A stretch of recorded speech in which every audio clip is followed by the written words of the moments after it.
Hey there! So, let's dive into the problem we're tackling today.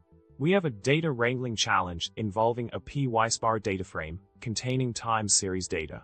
The task at hand is to subset the data frame based on specific criteria for each ID, specifically selecting rows corresponding to certain steps in a portion of Step 4 data. This partitioning needs to be done based on the event time values within the data frame. Quite the interesting problem we've got on our hands. Now, let's talk about the solution to this intricate problem. We will begin by grouping the data by ID and using the percentile_approximate aggregation function to calculate the threshold for Step 4. This will allow us to create a where clause to filter the data effectively.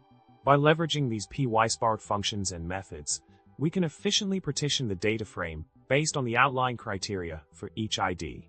The script provided offers a robust approach to handling this data segmentation process with precision and scalability. To wrap things up, we've successfully navigated through the problem of subsetting a Pyspark data frame with time series data by implementing a strategic solution using Pyspark functions in aggregation techniques. By following the outlined steps and utilizing the code snippet shared, you can effectively manage and filter the data frame to meet the specified criteria for each ID. I hope you found this journey through data wrangling both enlightening and engaging. Remember to subscribe for more content like this video and drop a comment below with your thoughts or any other data challenges you'd like to see solved. Until next time, happy coding and may your data always be structured.